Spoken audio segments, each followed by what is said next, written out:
Hola, buenas tardes. Bienvenidas y bienvenidos a este podcast de la Red de Divulgación Científica del Norte de México, un espacio donde exploramos ideas que transforman la manera en la que entendemos el mundo desde el norte de México.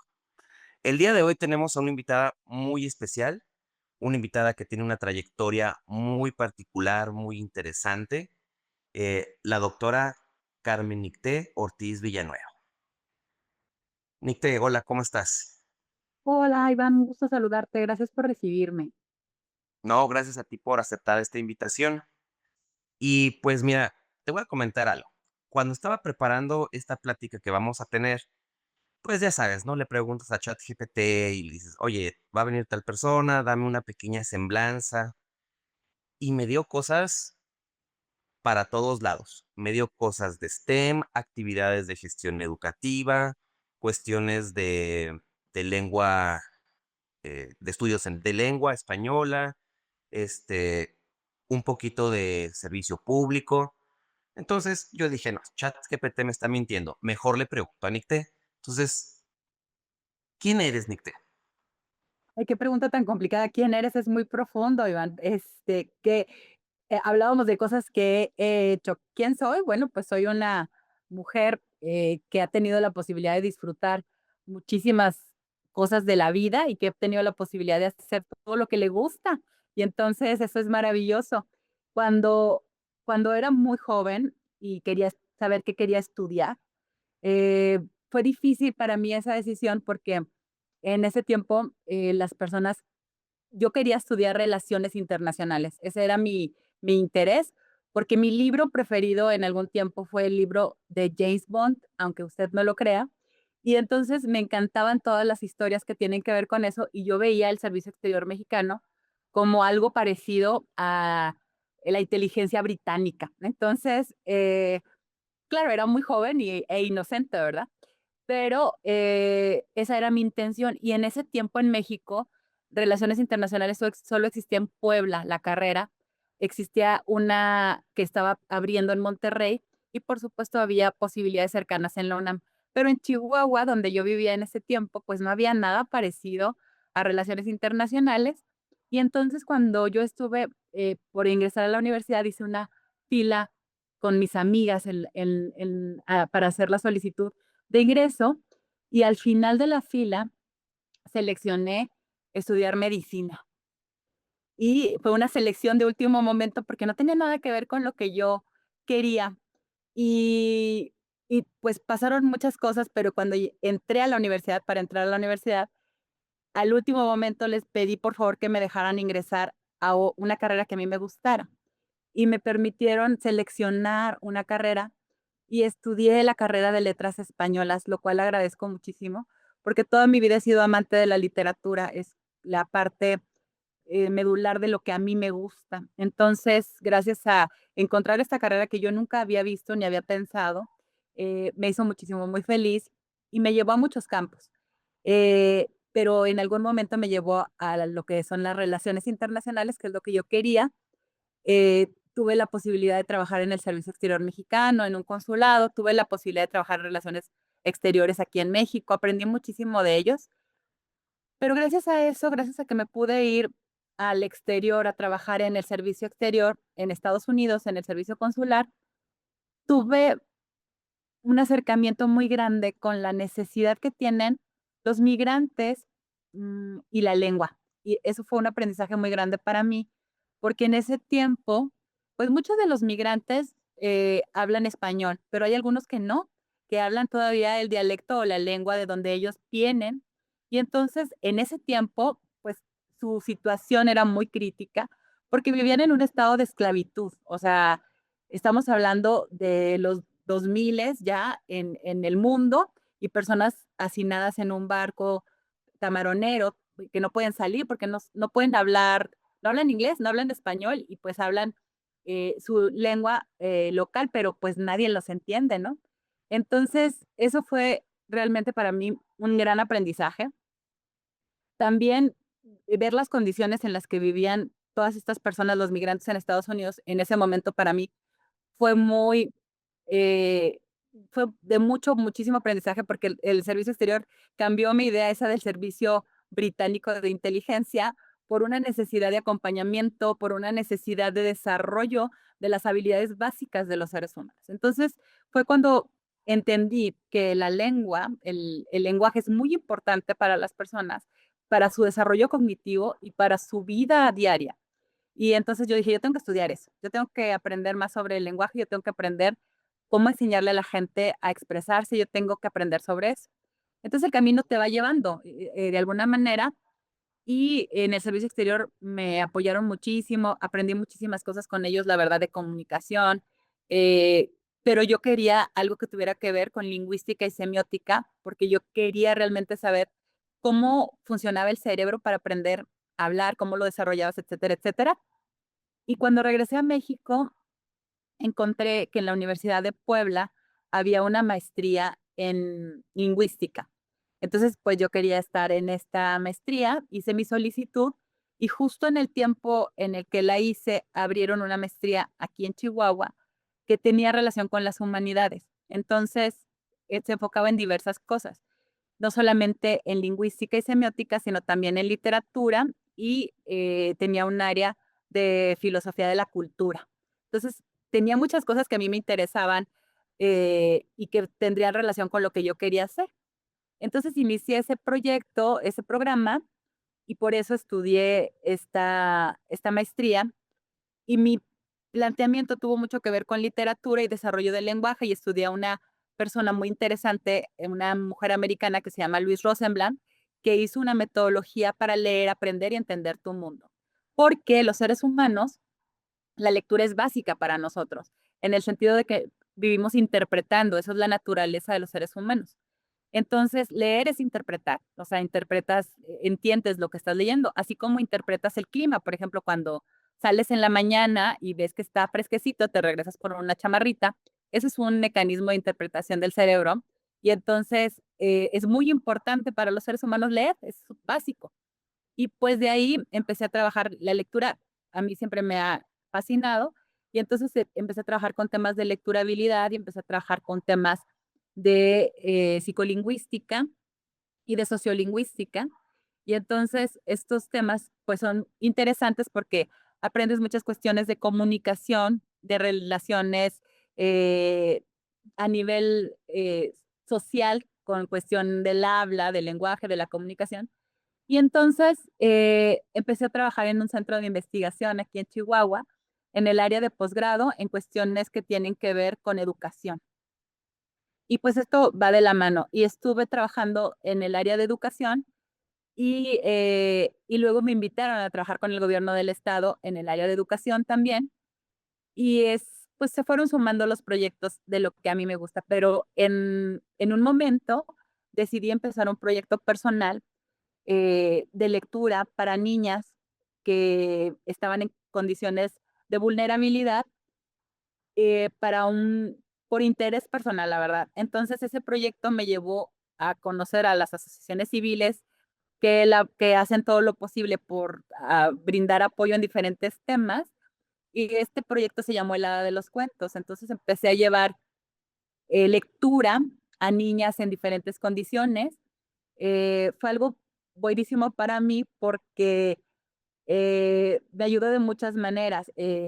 Generé un grupo de personajes con los que les iba a leer a los niños, recuperamos libros que estaban perdidos, y me refiero a que no se usaban, están en desuso, entonces los recuperamos y generamos un programa que se llamaba El Librero del Hada de los Cuentos. Pues el libro del Hada de los Cuentos fue a leerle a muchísimas niñas en muchísimos lugares y pues vimos la diferencia en ese proyecto y fue realmente un proyecto que nos llenó de muchísimo. Y tuve la oportunidad en un momento de que UNICEF me invitara a trabajar con ellos en un proyecto de investigación que hicieron en la sierra de Chihuahua, de primeras infancias. Entonces, pues ahí se une todo ese recorrido que tenía de pues, lo que tiene que ver con la formación en cuestión de educación, lo que tiene que ver con, lo que es el habla y el desarrollo del lenguaje, lo que tiene que ver con la literatura y el lenguaje, etcétera. Se fueron juntando y luego mi amor por, desarrollar temas para sociales. Entonces, así se fueron juntando y en el momento, hace como 2 años, decidí hacer un proyecto para mí que fuera algo que realmente amara, y en un grupo de personas que un día sentada en una mesa con un grupo de personas, alguien dijo que en Chihuahua se necesitaban más mujeres en el área STEM y que se necesitaban muchísimas mujeres ingenieras o ingenieras como en la diferente industria, y etcétera, y habló del número de mujeres que se necesitaban en ese momento.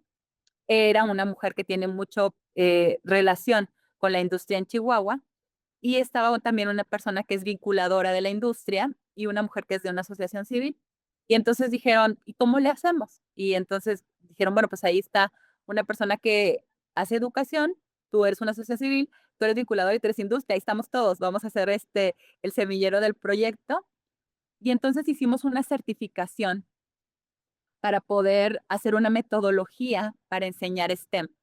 Y la certificación es mi padre porque se llama, es una metodología para que puedas hacer un proyecto educativo en STEM. Entonces nosotros nos certificamos a través de hacer este proyecto tan bonito que tenemos ahora, que se llama Las Niñas Sí Pueden, y es un proyecto pues de promoción de vocaciones en STEM. Y gracias a ese proyecto nace otro hermosísimo proyecto que se llama ADN Semillitas, que nació de esto que sucedió cuando fuimos a hacer las investigaciones a la sierra con los niños y pues del amor que el Hospital Infantil de Chihuahua tiene, porque hay resultados muy interesantes de investigaciones que hace el Hospital Infantil de Especialidades en Chihuahua con relación a la nutrición de los niños y a su desarrollo. Y entonces nos pidieron hacer un programa educativo que incidiera en los primeros 1000 días de vida de un niño, desde que está en gestación hasta que cumple los 2 años, y pues su relación con su mamá. Entonces, pues así fue el camino te va llevando, y me ha tocado hacer cosas muy lindas en muchos lugares, pero de verdad que agradecida porque han sido cosas que he valorado mucho. Híjole, ¿qué te digo? Creo que ChatGPT se quedó cortísimo, ¿no? Con lo que me comentó sobre ti. Bueno, mira, veo con mucho agrado que vienes de áreas humanísticas, que de repente a los que nos dedicamos a ciencia y tecnología, pues es algo que adolecemos, ¿no? Como que a veces nos falta leer, a veces nos falta ser un poquito más sensibles. Entonces, ¿cómo dirías tú que dialoga tu parte humanista, tu parte, todo esto que nos contabas de los migrantes, la lectura, la educación, con esta parte STEM? O sea, ¿quién dirías que ahorita, el día de hoy, está ganando en tu corazoncito?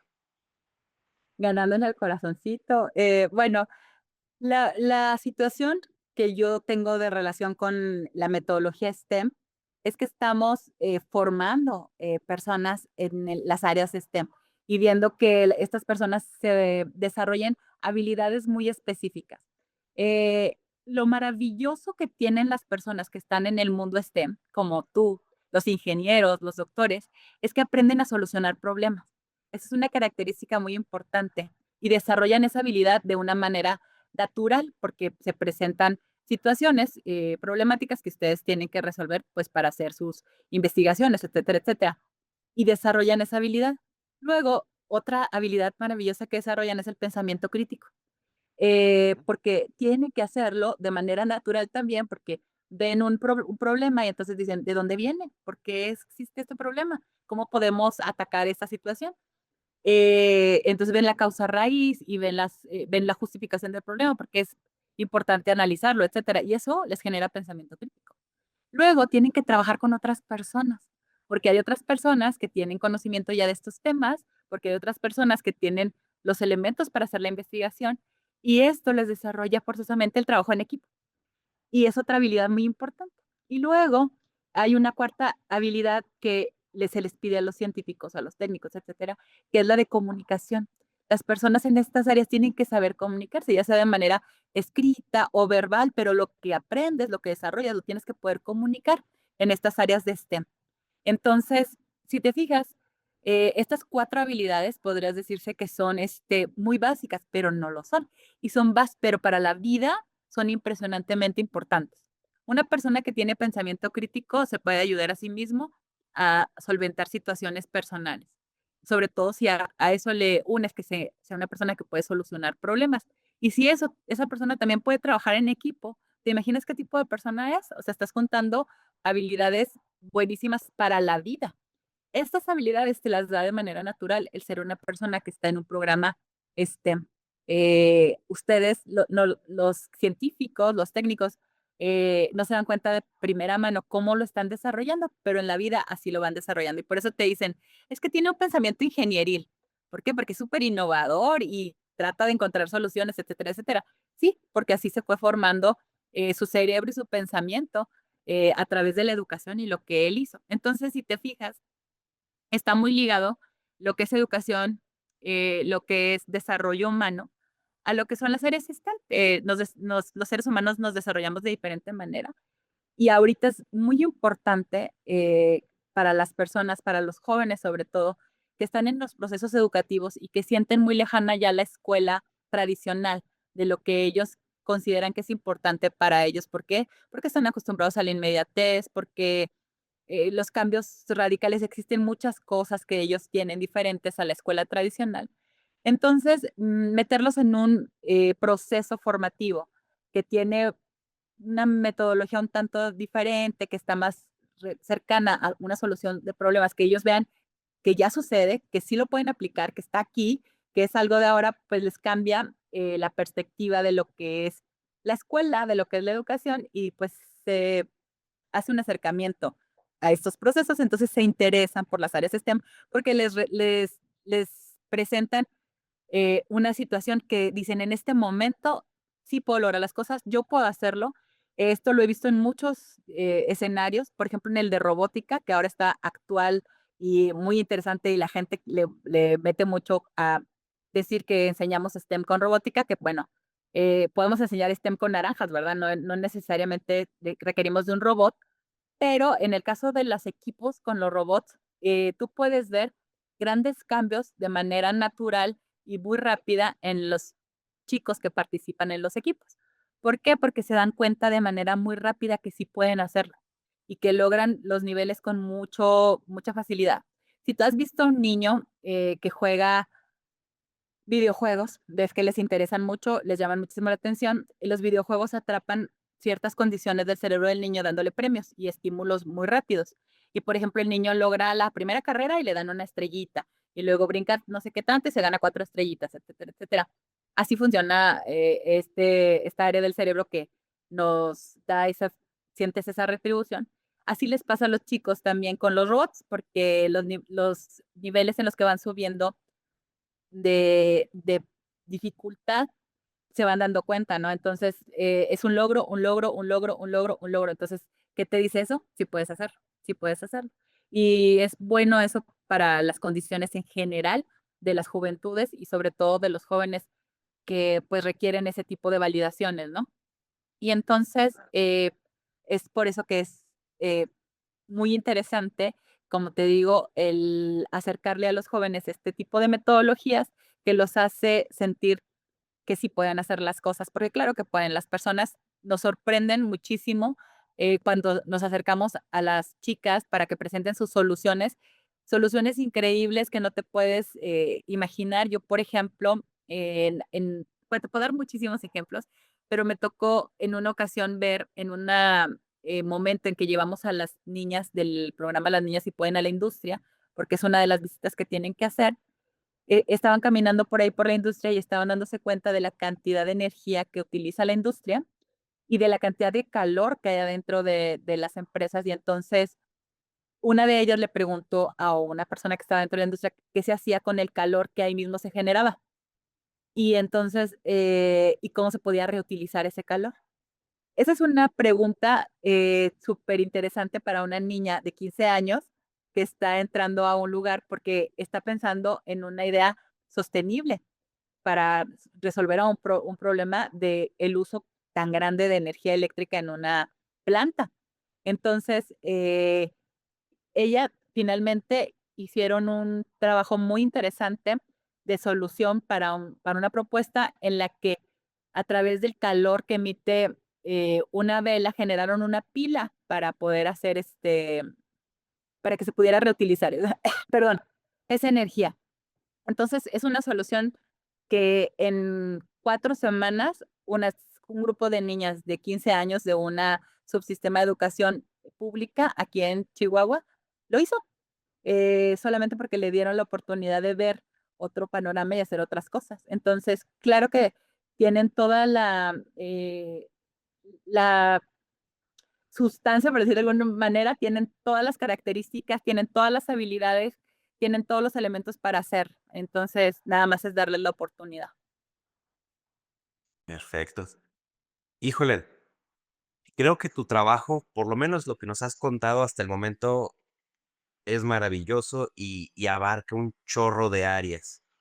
Pero me llama la atención una cosa. Has hablado mucho de niñas, de mujeres, vaya. Sé que uno de los proyectos que traes en la actualidad es el llamado Tatewe o Maero STEM. Entonces, me gustaría preguntarte dos cositas. Primero, que nos expliques qué significa Tatewo Homero STEM, porque bueno, mucha gente que nos visita, que nos ve de otros lados, pues a lo mejor no está muy familiarizado con los dialectos locales de Chihuahua. Entonces, a ver si nos puedes explicar rapidito qué significa y, y cuál fue tu visión para empezar este proyecto. Porque pues salta a la vista, ¿no? Está enfocado a niñas. ¿Por qué niñas y no en general, niñas, niños? ¿Por qué jóvenes? O sea, ¿cuál fue tu proceso para delimitar este proyecto? Bueno, Tatehue Mero STEM es una cercana traducción a las niñas si pueden. Tatehue significa la niña y Homero significa poder en rarámuri. No hay una traducción exacta porque no es posible, pero es lo más cercano a lo que significa las niñas si pueden. Aparte de que la lengua rarámuri, dependiendo de los lugares de la sierra donde se hable, tiene diferencias grandes. Entonces, para que fuera algo lo más cercano posible a entenderse que el significado en general de las niñas sí pueden, por eso se llama Tatehue, que es la niña, y Homero, que es poder. Entonces, la niña puede, ¿no? La niña puede hacerlo en STEM. ¿Por qué estamos trabajando con niñas de 15 años de nivel medio superior? Porque Chihuahua es el estado, o en el momento en que lo trabajamos y vimos las estadísticas, que mayor número de jóvenes desertan del nivel medio superior, no concluyen la escuela. Entonces, en México en general, la estadística nos dice que los jóvenes, o bueno, los mexicanos llegamos hasta el noveno grado, es decir, hasta el tercero de secundaria, más o menos. Y pues lo alarmante es que los que logran llegar a la prepa en Chihuahua no la terminan, desertan. Entonces queríamos hacer un programa que incidiera o que apoyara para que las personas quisieran mantenerse en el sistema educativo. Y esa fue la primera condición del programa de las niñas si pueden pensar en algo que generara su interés y que se quisieran quedar en el programa. Y entonces, por eso estamos trabajando en ese nivel educativo. ¿Por qué estamos trabajando con mujeres? Porque hay una brecha muy grande de mujeres que terminan el área de ingeniería y luego que terminen el área de ingeniería y que tengan un trabajo en el área de ingeniería en Chihuahua, en México y en el mundo. Este número es así. Entonces, por eso estamos trabajando con mujeres. Y empezamos trabajando con zonas de alta vulnerabilidad o de violencia y seleccionamos escuelas que estuvieran en ese entorno. Entonces eran las 3 características que iba a tener el programa. Y bueno, estamos felices de decir que el impacto del programa es al 100% en el nivel de quedarse en la escuela. Ninguna de las niñas que estuvo en el programa desertó de la escuela. Y eso para nosotros es como súper impacto en este momento. Las niñas que han pasado por este programa ya son 200 y un poco más. El programa tiene generaciones de 30 niñas. Por el momento nosotros no podemos hacer más porque por el número de personas que formamos parte del proyecto, pero eh, pues ya van todas estas generaciones. El próximo mes empezaremos la última generación de este ciclo y próximamente, en estos días tenemos la reunión anual de egresadas, que es un evento que se llama Vórtice, porque une todas las fuerzas y hacemos un reto o un desafío para que las niñas resuelvan problemas de manera rápida. Esto va a ser un sábado en el Centro de Investigación en Materiales Avanzados y ahí nos ayudan personal mismo del centro que está como mentores, como evaluadores y tenemos a las evaluadoras mentoras de todas las generaciones, porque este programa aparte es de verás, las personas que trabajan con nosotros o que nos apoyan, lo hacen con todo el cariño del mundo y entonces las niñas, es un programa intergeneracional. Las niñas de 15 años tienen una mentora que está estudiando ingeniería en alguna escuela aquí de la ciudad. Entonces, las mentoras de ingeniería tienen una mentora que está estudiando un posgrado en el área de STEM y las mentoras de posgrado tienen a su vez una mentora que es doctora en algún área de STEM. Entonces, sí, tienen todos los niveles y entonces, pues, ¿por qué hacemos esto? Porque si le acercas una niña de 15 años a una doctora, eh, que seguramente sabe muchísimo sobre ciencia, matemáticas, etcétera, etcétera, el el rango generacional hace difícil la cercanía, la confianza y todos los elementos que iniciamos nosotros trabajando en el proyecto, porque trabajamos también habilidades sociales, entonces desarrollamos autoestima y cuestiones así. Entonces, las chicas ven muy cercana la idea de la estudiante de ingeniería y hacemos en un momento que las chicas que son estudiantes de prepa trabajen un día solamente con niñas de primaria para que tengan la responsabilidad cercana con las niñas. Esto fue algo muy interesante y te lo cuento así porque las estudiantes de ingeniería que nosotros tenemos son varias, pero hicimos que en esta reunión vinieran a platicar con las niñas de prepa y con las niñas de primaria lo que ellas hacían. Tenemos una chica que acaba de regresar de China, hizo una estancia por allá. Tenemos otra estudiante que ya está trabajando como en la empresa en la que ella quería trabajar aquí en Chihuahua. Y entonces se está platicando de sus historias de éxito y una niña se le acerca a una maestra que la acompañaba, me refiero a una niña de cuarto año de primaria, y le dice: "Oiga, maestra, ¿sabe qué? Yo ya sé que le había dicho que yo no quería ser, em, astronauta", porque eso le contestó la niña a la maestra en su pregunta. Ujú. Y, y la maestra le dijo: "Y luego, pero ahora ya quiero ser astronauta", cuando escuché a estas personas. "¿Y por qué quieres ser astronauta?". "Porque ellas sí pueden". Pero aparte de las qué bonitas son. Yo pensé que los ingenieros no se peinan, así le contestó la chica a una niña de 4 años. Pero si te fijas, todas estas son ideas que no tiene la niña, ¿verdad? O sea, son ideas que culturales que le hemos dado. Entonces, si quieres ingenieros, los ingenieros, pues, no se peinan. Esa era la idea número uno que tenía. Las niñas no son ingenieros, esa es la idea número 2 que tenía la niña. No se puede ser astronauta, está difícil. Entonces, en un instante solamente de platicar y ver a chicas que no están tan lejanas a ella, porque están en una universidad pública aquí en Chihuahua, pues yo que sí se puede, que una chica de 20 años se puede ir a hacer una estancia en China y regresar y hablar chino, que otra chica puede conseguir el trabajo que ella quiere, y que es ingeniera y programadora, etcétera, etcétera, y que aparte se puede peinar, ¿verdad? No hay ningún problema con eso. Entonces, son este tipo de cuestiones las que se van dando de manera natural dentro de este programa. Entonces, por eso las edades y por eso está enfocado en mujeres. Perfecto. Bueno, si yo fuera el mentor de esta niña, le propondría hacer un estudio estadístico de cuántos ingenieros se peinan y cuántos no. Creo que eso sería un buen proyecto para una feria de ciencias.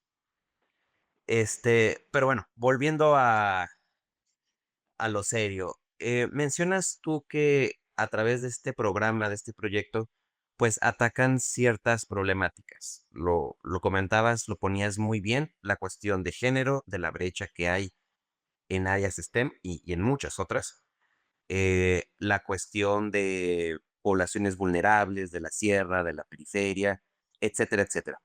Eh, ¿Cuál piensas tú, aparte de estos, que es otra o que son otras de las problemáticas que tenemos en México, específicamente en el norte de México, en cuanto a la comunicación de la ciencia? O sea, ¿de qué más adolecemos y pues cómo podríamos resolverlo?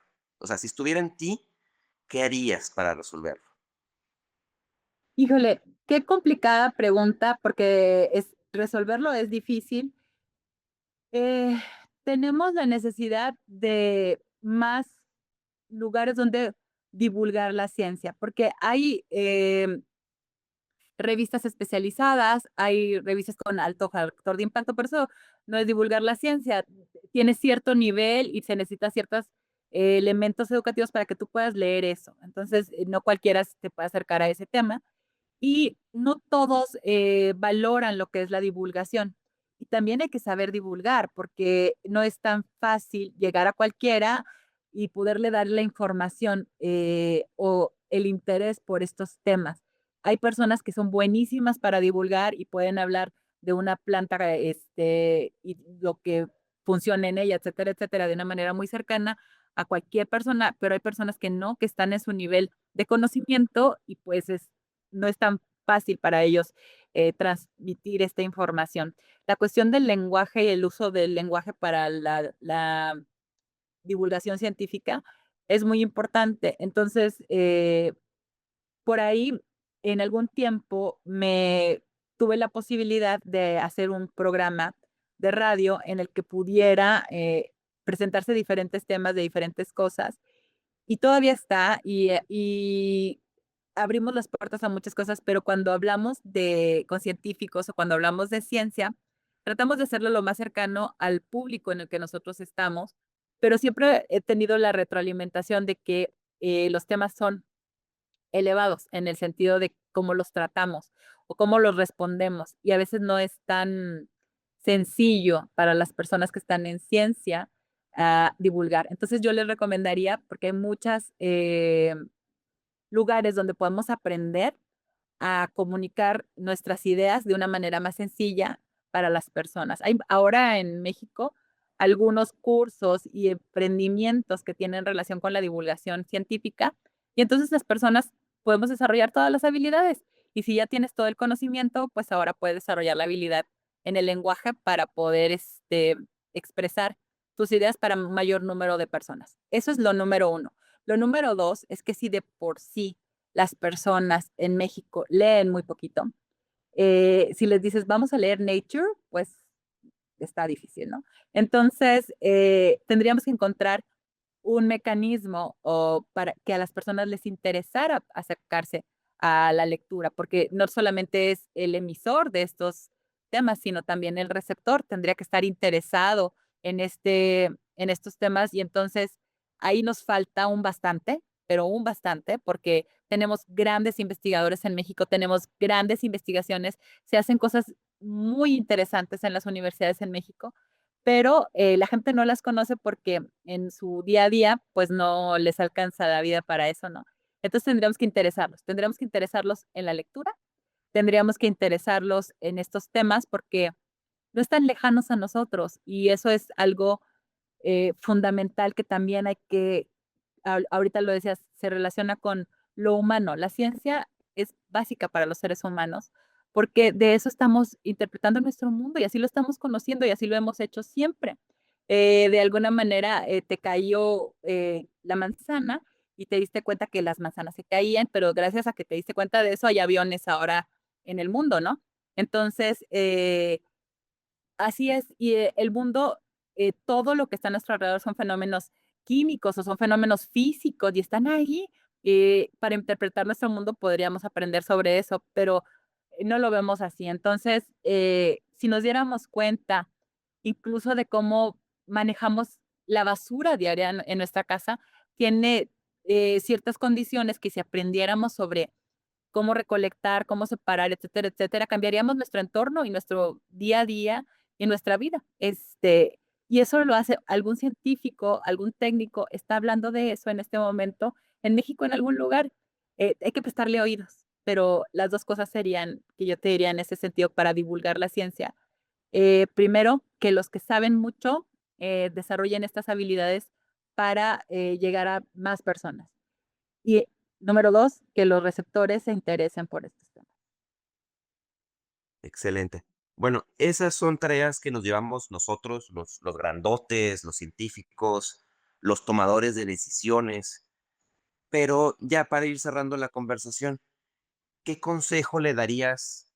Y yo sé que lo haces diariamente. ¿Qué consejos les darías a los jóvenes, a los niños, que quieren dedicarse a la ciencia? Bueno, te nosotros yo pienso que el trabajo que hemos hecho para los jóvenes y los niños es ponerles modelos a seguir, porque hay muchos en este México, entonces hay que visibilizarlos. Hay que visibilizar a todas esas personas que hacen cosas maravillosas en el mundo, en su día a día y que no los vemos. Los chicos actualmente, pasan horas y horas viendo TikToks, viendo reels, viendo todas esas de cosas que no tienen, tanta sustancia para su vida. Y si tuvieran la posibilidad de ver a un doctor en investigación que hace algo que le sirva para la vida, eso le va a servir a la persona y se va a dar cuenta y le va a generar un poquito de pensamiento crítico. Entonces, yo quisiera, como obligación, ¿no? Si el chico se pasa 30 minutos en reels, que claro que no se pasan más de la mitad del día, si de eso solamente tomara 2 que tuviera que ver con algo que se haga en el mundo para mejorarlo, o algo que haya alguien descubierto. ¿Te imaginas cómo serían diferentes nuestras juventudes? Porque por lo menos dirían: "Bueno, yo puedo hacer esto", o "Mira, está sucediendo esto en el mundo". Creemos, los que no nos impacta tantísimo a nuestro cerebro lo que le estamos dando, pero nuestro cerebro se está dando cuenta de todo. Entonces, la música que tenemos allí escuchando, la está captando nuestro cerebro. Los 20, 30 o 40 minutos que te pasas viendo, información en Internet, lo está captando tu cerebro. Entonces, ¿qué tal que esa información que buscaras fuera de proyectos científicos en el mundo? ¿Cómo puedo ayudar a mi vecino a estar mejor? ¿Qué puedo hacer por mi sociedad? Etcétera, etcétera. Pues seríamos una sociedad totalmente diferente. Eh, si nada más le dedicáramos un poquito más de tiempo a cosas que nos nutrieran un poquito más. Y eso de la nutrición es muy importante en todos los sentidos porque hay que nutrir el cerebro, hay que nutrir nuestro cuerpo y también nuestra alma, ¿no? Y entonces, si es tu única vida y vas a dedicarle tu tiempo a algo, ¿en qué lo quieres invertir? Y esa es mi pregunta, ¿en qué lo vas a invertir, para que valga la pena? Muy buen consejo. Ojalá los jóvenes que nos estén escuchando, lo tomen, ¿no? En serio, porque creo que es de corazón de tu parte.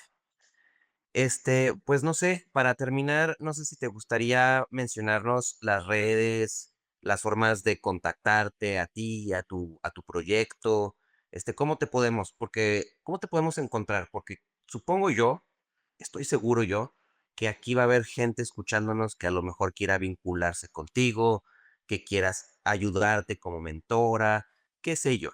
Entonces, aprovecha estos 2, 3 minutitos para hacer promoción de tus proyectos. Pues, primero que nada, muchísimas, muchísimas gracias a los divulgadores del norte de México, porque en el norte de México se hacen muchísimas cosas interesantes y, hay que impulsar a que sigan sucediendo para que realmente veamos, el cambio y muchas cosas bonitas que pueden suceder en México, todas las personas, que tienen esas mentes para hacer cambios brillantes y proponen todos los días cosas bonitas. Eh, yo, les agradezco muchísimo el tiempo que me dieron. Tenemos unos programas hermosísimos. A las niñas, si pueden, las pueden buscar así en redes sociales. Estamos, en Instagram, estamos en Facebook como Las Niñas Si Pueden. Y, tenemos el otro proyecto que se llama ADN Semillitas, que es el de nutrición para los primeros 1000 días de vida. También lo pueden buscar así como ADN Semillitas en Facebook. Tenemos una página web donde pueden buscar toda la información de nuestros proyectos, que es www.tatehuehomerostem.org y ahí pueden revisar pues los temas que hacemos de las niñas y de los demás proyectos que tenemos. Y pueden buscarme a mí como Nictea Ortiz y mi programa de radio y televisión se llama Palabras que Sanan y pueden buscarme, pues, allí en las redes si me encuentran. estoy a la orden para que lo que se les ofrezca. Amo la lectura, como te lo comentaba, y los libros, y entonces por ahí pueden encontrar mis libros. Me encanta escribir cuentos para niños, y entonces ahí podrán encontrar el librero de la Hada de los Cuentos para que lo lean. Y pues les mando todo mi cariño, respeto muchísimo a las personas que con cariño buscan una mejor comunidad y un mejor mundo para todos. Y esos son los científicos y esos son los técnicos que día a día responden a problemáticas para cambiar nuestro mundo. Pues muchas gracias a ti, Nicte.